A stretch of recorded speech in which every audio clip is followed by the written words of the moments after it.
ഒരു ജാപ്പനീസ് മാംഗ ആർട്ടിസ്റ്റിൻ്റെ പ്രവചനത്തിൻ്റെ കുരുക്കിലാണ് ജപ്പാനും ചൈനയും തായ്വാനുമൊക്കെ. ജാപ്പനീസ് ബാബ വാങ്ക എന്ന അപരനാമത്തിൽ അറിയപ്പെടുന്ന റിയോ തത്സുഗിയുടെ പ്രവചനമാണ് മേഖലയിലാകെ ഭീതിയും ആശയക്കുഴപ്പവും ഉണ്ടാക്കിയത്.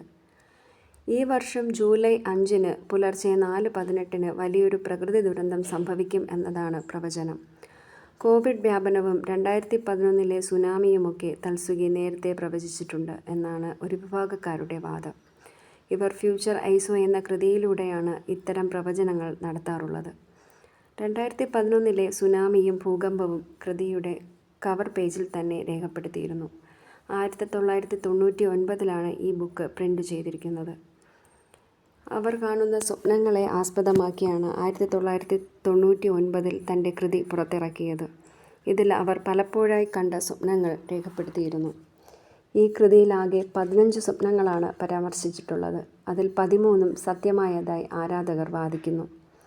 ഡയാന രാജകുമാരിയുടെ ദാരുണ മരണവും കോവിഡ് വ്യാപനവും ഇതിൽ പരാമർശിച്ചിരിക്കുന്നു എന്നതാണ് വാദം.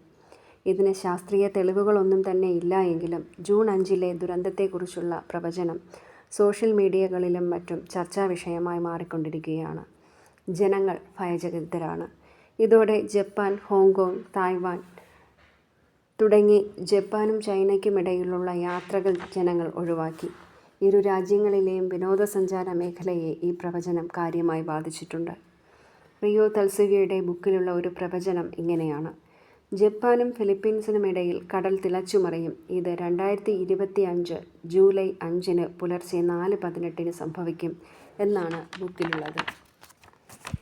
ഈ പ്രവചനത്തെ പലതരത്തിലാണ് ജനങ്ങൾ വ്യാഖ്യാനിക്കുന്നത്.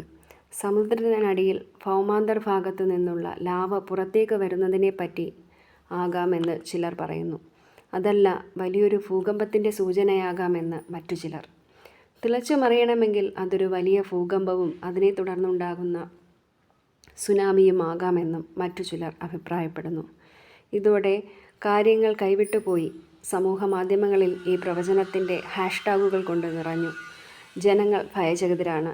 ചൈന, ജപ്പാൻ, തായ്വാൻ തുടങ്ങിയ രാജ്യങ്ങളിലേക്ക് മുൻകൂട്ടി ബുക്ക് ചെയ്തിരുന്ന വിനോദസഞ്ചാര യാത്രകളിൽ 80% റദ്ദാക്കിയിരിക്കുന്നു.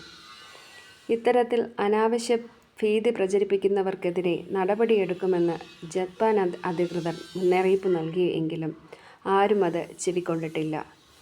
ഇത്തരത്തിൽ ഒരു ദുരന്തം ഉണ്ടാകുമെന്ന് യാതൊരു തെളിവും ഇല്ലെന്ന് സർക്കാർ വൃത്തങ്ങളും വിദഗ്ധരും വാദിക്കുന്നുവെങ്കിലും ദുരന്തം സംഭവിച്ചാലോ എന്ന് ജനങ്ങൾ ഭയക്കുന്നു എന്നതാണ് വാസ്തവം.